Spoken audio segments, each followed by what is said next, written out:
Naquele tempo, quando as multidões se reuniram em grande quantidade, Jesus começou a dizer: esta geração é uma geração má. Ela busca um sinal, mas nenhum sinal lhe será dado, a não ser o sinal de Jonas. Com efeito, assim como Jonas foi um sinal para os ninivitas, assim também será o Filho do Homem para esta geração. No dia do julgamento, a rainha do sul se levantará juntamente com os homens desta geração e os condenará, porque ela veio de uma terra distante para ouvir a sabedoria de Salomão. E aqui está quem é maior do que Salomão. No dia do julgamento, os ninivitas se levantarão juntamente com esta geração e a condenarão, porque eles se converteram quando ouviram a pregação de Jonas. E aqui está quem é maior do que Jonas. Palavra da salvação. Glória a vós, Senhor.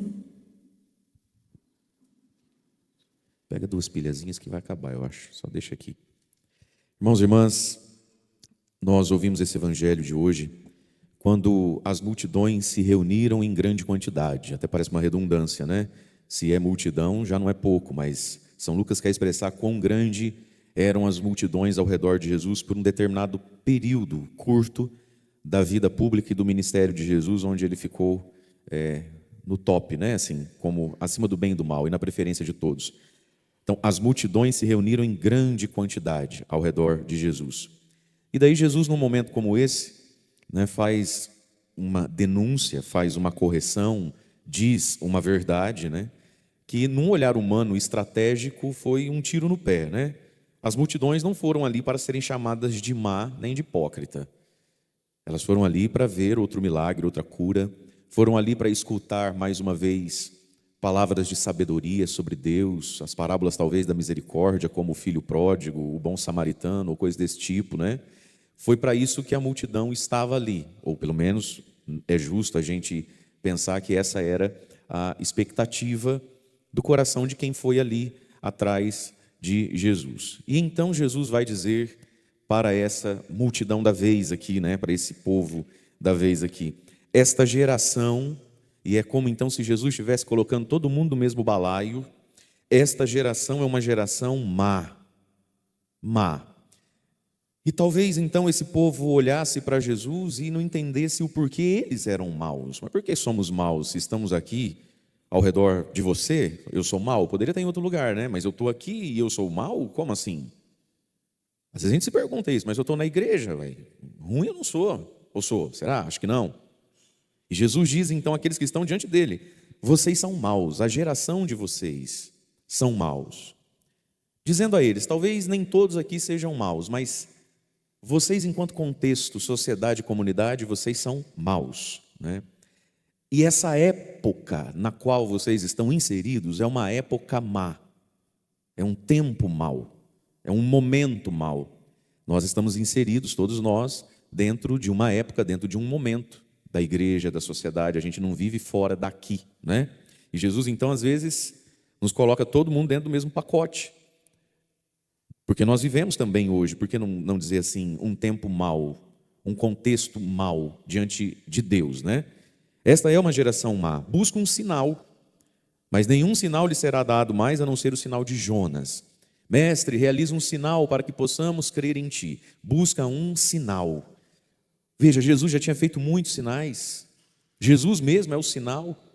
Jesus já fez e falou coisas que dão a ele a credibilidade de ser escutado como um Jonas ou como um Salomão, mas eles estão pedindo mais um sinal para poderem confiar naquilo que Jesus ensina, naquilo que Jesus orienta para a vida. E essa é a nossa dificuldade de dar o braço a torcer na vida às vezes, né? De não dar crédito ao outro, de não dar crédito a quem já deveria ter crédito. Isso em qualquer âmbito da nossa vida. Mestre, faz mais um sinal. E Jesus aqui perdeu a paciência. Mais um sinal para quê? Se tudo que eu fiz, se tudo que eu falei até agora não me deu credibilidade com vocês, não vai ser a próxima coisa que eu disser, nem vai ser a próxima coisa que eu fizer. Tem um artigo, quando a gente estuda teologia moral, que se chama assim, ignorância invencível. Ignorância invencível. Não adianta, simplesmente não adianta. A ignorância da pessoa ela é invencível. Ninguém vence aquela ignorância, nem ele, nem o pregador, nem o psicólogo dele, nem o pároco dele, nem a mulher dele, nem o remédio dele. Ignorância invencível, é a pessoa obtusa, ela é parva de entendimento aqui, ó. A informação entra na cabeça, bate e volta. É um poste, não resolve, não adianta. Mas muitos de nós, meus irmãos, chegamos a isso por culpa, né? E muitos de nós podemos sair disso, porque talvez não estejamos nisso ainda. Então existe a ignorância culposa, passa a ser culpa minha não saber, ignorar algumas coisas ou me manter ali. Então olha o que Jesus está dizendo para esse povo. Vocês são um povo, uma época, um contexto mau, buscando um sinal, mas eu não vou dar mais sinal, a não ser um agora. Então, olha só, sinal aqui está dentro da linha dos milagres, das curas e dos grandes discursos de Jesus. Mas nenhum sinal mais lhe será dado a não ser o sinal do profeta Jonas. Com efeito, assim como Jonas foi um sinal para os ninivitas, sinalizou para os ninivitas alguma coisa. Com efeito, assim como Jonas sinalizou e foi reconhecido como indicação de um movimento para os ninivitas, e é isso que significa em última instância, né, a palavra sinal. O que é um sinal? Sinal é algo que me indica a direção do movimento que eu posso ou devo fazer. Isso é sinal. As nossas BRs, as nossas estradas estão cheias de sinais. Direita, esquerda, falta tantos quilômetros, não é isso? No próximo trevo vai para a esquerda, vai para a direita ou continua. Sinal. Aquilo que me dá a noção de qual movimento eu tenho que fazer com a minha vida, com a minha inteligência, com o meu coração, com a minha espiritualidade, com a minha fé. Jonas foi um sinal. Jonas foi a direção pela qual os ninivitas se moveram para voltar para Deus e para sair daquilo que viviam. Então Jesus também é um sinal. Jesus também indica uma direção para a gente levar a vida, para a gente levar as nossas perspectivas, para a gente levar os nossos valores. Jesus é algo que faz eu dar mais um passo, 2, 3, 4, 1000, não importa, para que lado eu vou com isso. Então, assim como Jonas foi sinal para os ninivitas, assim também será o Filho do Homem. O Filho do Homem é Jesus. Assim também eu serei sinal para vocês, para esta geração. Mas qual é então esse sinal de Jonas? Jesus então está se comparando a Jonas. O profeta Jonas na Bíblia, está no livro de Jonas, um livro curtinho, gostosinho de ler, fácil de entender. E Jonas ali manifesta 2 grandes sinais, né? Primeiro, Jonas é um profeta que não fez milagre. No livro de Jonas, o profeta Jonas não faz nenhum milagre, nenhum portento como fez, como por exemplo Elias, Eliseu e tantos outros. Jonas é um profeta que só falou. Jonas é o profeta da pregação a respeito da conversão e da urgência do mudar de vida, porque senão dentro de 40 dias, bum, tudo explode, tudo vai pegar fogo.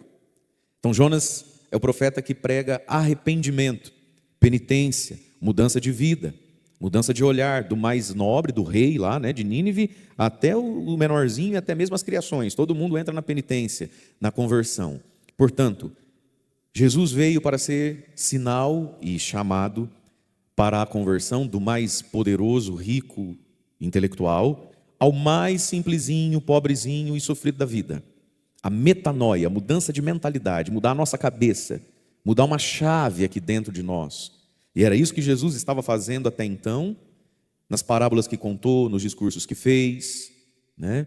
E em tudo que ia falar depois. Então eu vou ser como Jonas. Vou dar a vocês, a partir de hoje, muito menos milagre e muito mais discurso, né? Palavras a respeito de uma vida nova, de uma conversão. E aqui nós precisamos entender, meus irmãos, o que é a conversão. Quando a gente escuta Jesus, quando a gente lê o Evangelho, a gente vê Jesus falando de pecado, sim ou não? Sim, mas a gente vê Jesus falando de vida nova também. Jesus não falou só de pecado. Jesus não discursou só o que não pode, o que não deve, o que é feio. Sim, ele também falou sobre o que não pode, o que não deve e o que é feio. Mas se a gente lê o Evangelho, muito mais Jesus falou de uma nova concepção, de um novo paradigma para as coisas. Para si mesmo, para o próximo, para a sociedade, para o relacionamento com a esposa ou o esposo, para o relacionamento com o dinheiro, quando Jesus conta as parábolas sobre dinheiro, para o relacionamento das pessoas com os samaritanos, sobretudo da época, que era o grupo social que os judeus tinham maior aversão. Quando Jesus, em 2 histórias, em 2 grandes momentos de Jesus, ele faz questão de saber que a pessoa que mais se destacou positivamente é samaritano. E isso deixava os fariseus assim, na ponta dos cascos. Evangelho de ontem. Ué, mas eu não curei 10. Só voltou este estrangeiro que é samaritano. A gente não precisaria saber que é samaritano. Bastava saber que não era judeu, mas Jesus faz questão de pontuar. É samaritano esse menino agradecido aqui, hein? O mais grato de todos. Depois a parábola, a grande parábola da misericórdia, a parábola do bom samaritano, né?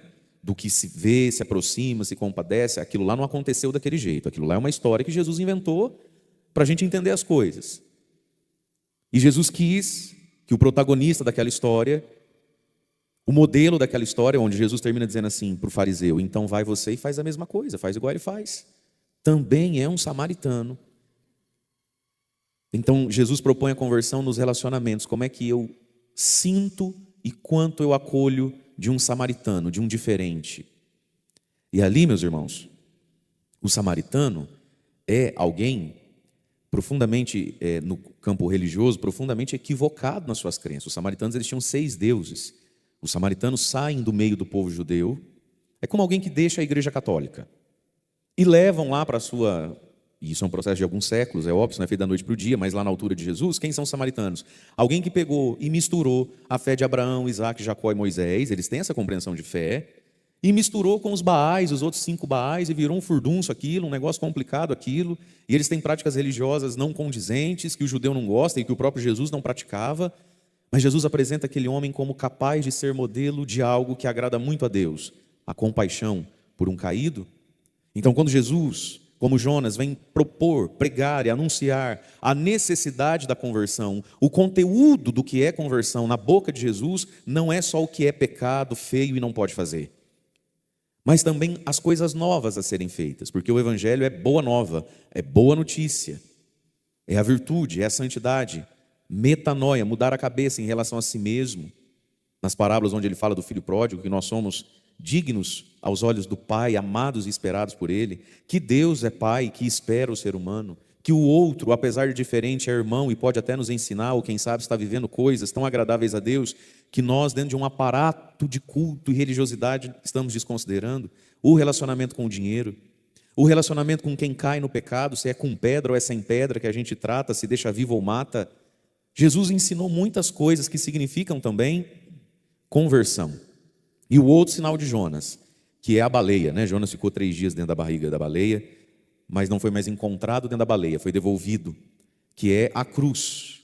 Jesus, como se estivesse dizendo aqui para esse povo: olha, um dia vocês vão, e não vai demorar muito, daqui a alguns meses, né, nessa altura aqui do Evangelho, vocês vão ouvir falar de mim o seguinte: lembra aquele Jesus, filho de um Zé lá, o carpinteiro, que falava mais com a boca? Ah, sim, a gente foi lá um dia ver ele, né? O que até curou lá, a senhorinha lá que andava curvada, meia corcunda, lembro. Então, está sabendo uma história aí? Diz que ficou 3 dias dentro de um túmulo e saiu de lá, não está lá. Que história doida é essa? Estava no túmulo, saiu de túmulo. Mataram ele. Aí o outro lá falou: não, que mataram eu estava, porque eu até passei lá na frente da cruz e falei: tem que matar mesmo. Não está mais lá no túmulo? Não está mais lá no túmulo. E aí vocês vão precisar crer, tanto quanto precisam crer nessa história de baleia e Jonas. O sinal da cruz, da ressurreição, do túmulo vazio. Mas a própria cruz como sinal. A própria morte de Jesus como sinal. Veja, meus irmãos, quando a gente olha Jesus na cruz, e vamos nos colocar então um pouco no lugar das pessoas daquela época. Quando vê Jesus na cruz, muitas pessoas colocaram Jesus em descrédito total, está vendo? Foi parar na cruz, foi derrotado, ele perdeu essa disputa. Ele perdeu essa guerra, está na cruz, os romanos venceram ele, o fariseu venceu. Olha como é que terminou. A cruz era um instrumento para os bandidos, né? Olha como que ele terminou. Mas muitos, ao olharem para a cruz, ao olharem para como terminou Jesus, ao olharem para o modo como ele perdeu, porque sim, a cruz no olhar humano é uma derrota.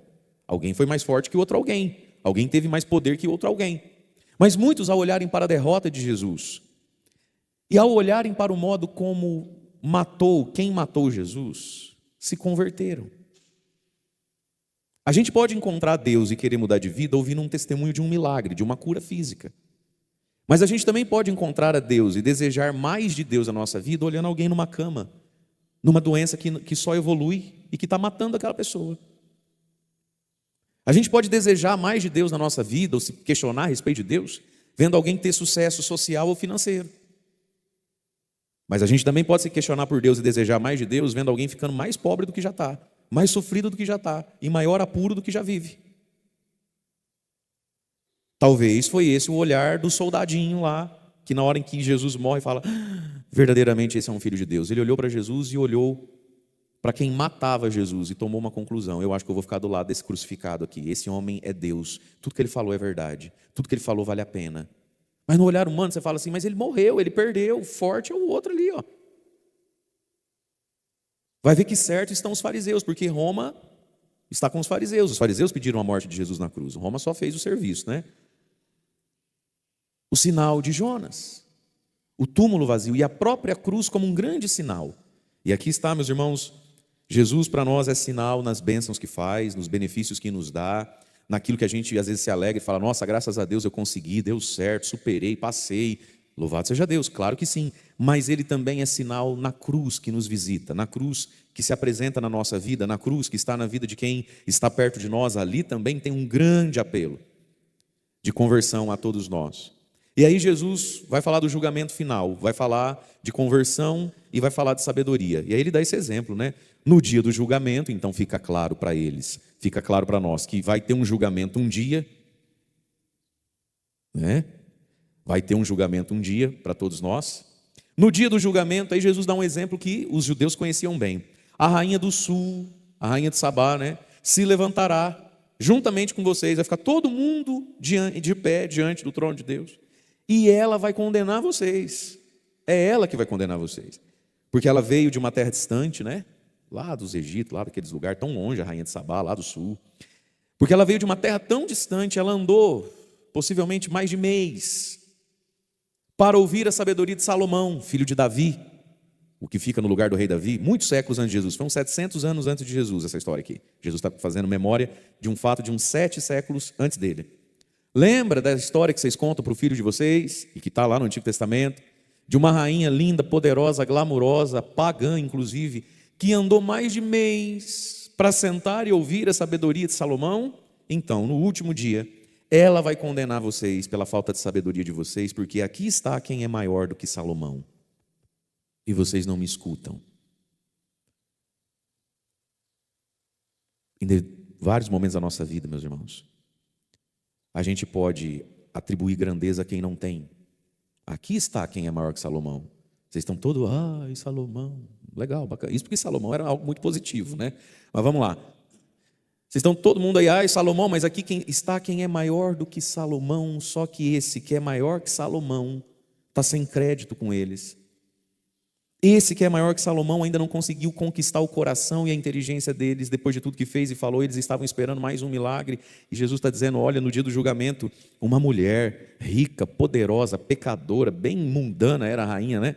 Mas ela ouve falar de um Salomão, e ela vai lá ouvir o Salomão, e o Salomão foi instrumento de muita mudança na vida daquela mulher, com certeza, e ela se permitiu muita mudança pela sabedoria do Salomão.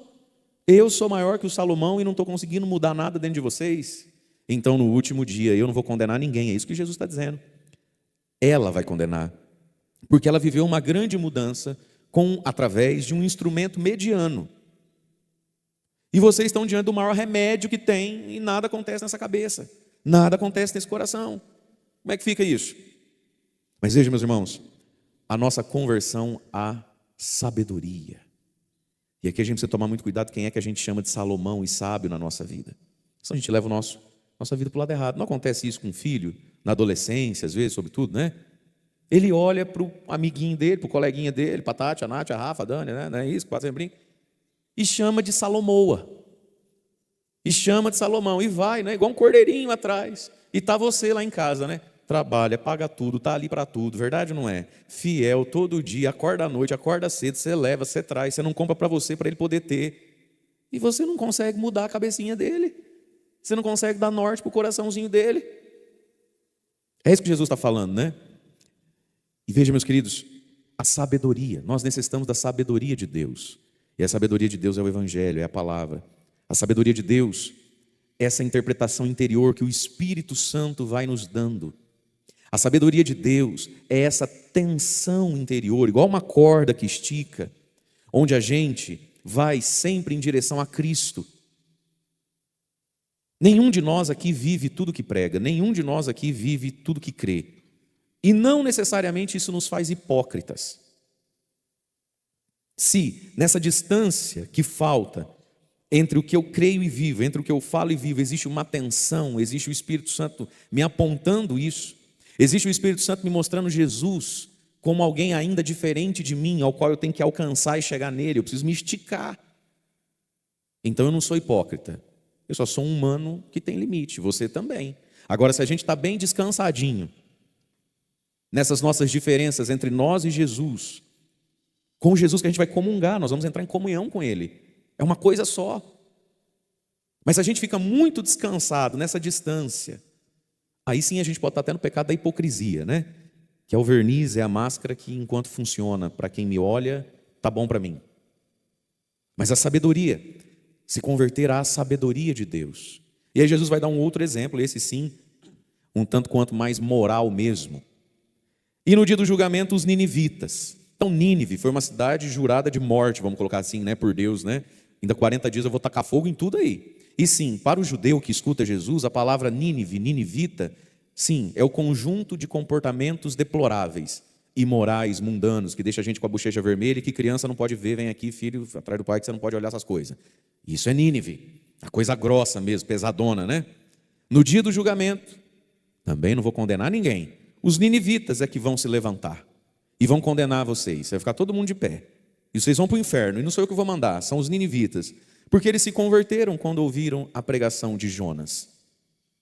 E aqui está, quem é maior que Jonas? E vocês não se convertem? Vocês vão continuar nessa vida bandida? Sério mesmo? Eu confesso para vocês que de vez em quando me acontece uma certa tristezinha em situações alegres. Vez em quando, louvado seja Deus por isso, né? Eu escuto assim, não, pá, porque daí eu parei de beber. Você fala, nossa, você bebeu bastante tempo? Ah, bebi tantos anos. Mas parou quando? Ah, parei aí tem X anos aí. Nossa, que bacana. Aí vai o padre, né? Inocentão. O que aconteceu? Não, nada. Eu vi uma reportagem falando que faz mal e tudo. Minha mulher sempre reclamava, uma mulher muito boa, sabe, padre? Qualquer hora o senhor tinha até conhecer. Uma mulher muito boa, meu menino também, um filho muito bom. E sempre pedia, pai, para com isso, para com isso, para com isso, está demais, não está ajudando. Aí eu pensei bem e parei. Que lindo, né, gente? Sim ou não? Louvado seja Deus, sim ou não? Eu confesso que nessa hora eu dou uma tristezinha. Falo, caramba, uma reportagem mudou você. A gente canta, a gente reza, a gente põe mão na cabeça, a gente prega. O sujeito está agarrado no jamel lá ainda, rapaz. Na oncinha, prefiro. Confesso para você que dá um negócio, e olha o que Jesus está falando. Tem gente que sem comunhão, sem Eucaristia, e por óbvio eu não estou falando mal da comunhão da Eucaristia, pelo amor de Jesus Cristo, mas tem gente que sem comunhão, sem confissão, está dando norte e rumo para a vida. E nós vamos comungar em pecado de novo. Porque eu traí meu marido, padre, umas par de vezes, coitadinho, nem sonha, ou se sonha, não sei se sonha, enfim, coitado. É mesmo, e como é que parou isso? Ah, não sei, um dia uma amiga falou comigo, fulana, você vai perder seu marido, olha bem para ele, olha, você vai perder isso aí. E aí, não sei, vi realmente. É sério, louvado seja Deus, né? Olha só, uma família que está de pé, uma família que não caiu. E quantas pessoas ouvindo de Jesus isso, né? Da igreja, nossa mãe, como disse aqui Paulo na carta aos Gálatas, nós somos filhos da mulher livre, a Jerusalém celeste, né? A igreja. É sério que vai comungar em pecado de novo.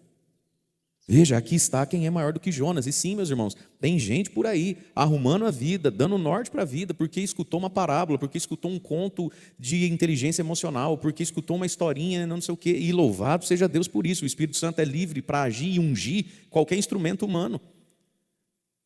Mas, meus irmãos, nós estamos diante de Cristo. Diante de Cristo. E olha o que ele está dizendo. Os ninivitas. E os ninivitas era pau de dar em doido, hein? Eles conseguiram se alinhar ouvindo o Jonas. Nada contra o Jonas. Menino bom, pregadorzinho bom, mas convenhamos, né? O Jonas era bem... E aqui está quem é maior que Jonas. Cristo é maior que Jonas. Cristo é maior que Salomão. Cristo é a verdadeira sabedoria. Cristo é a verdadeira conversão. E nós estamos diante dele. E aí então, queridos, vamos terminar aqui só ouvindo o último versículo de Paulo de hoje, Gálatas 5:1. É para a liberdade que Cristo nos libertou. E todos nós provamos isso em algum momento da nossa vida. A gente se sentiu livre, livre do nosso passado, livre dos nossos pecados, livres das nossas maluquices interiores, livres das nossas imoralidades, livres dos nossos rancores, dos nossos ódios, livres das nossas ansiedades e ganâncias. Todo mundo com Jesus já teve esse momento onde você se sentiu livre. E aí Paulo diz, então, ele te libertou, e foi para a liberdade que ele te libertou, aquele dia, aquela hora, naquele contexto, naquela circunstância. Ficai, pois, firmes, e não vos deixeis amarrar de novo ao jugo da escravidão. Foi para a liberdade que Cristo nos libertou. Fiquem firmes, fiquemos firmes, irmãos, na liberdade que Ele nos deu. E não nos deixemos amarrar de novo a um jugo. Jugo é aquilo que o burro, né, o animal levava nas costas.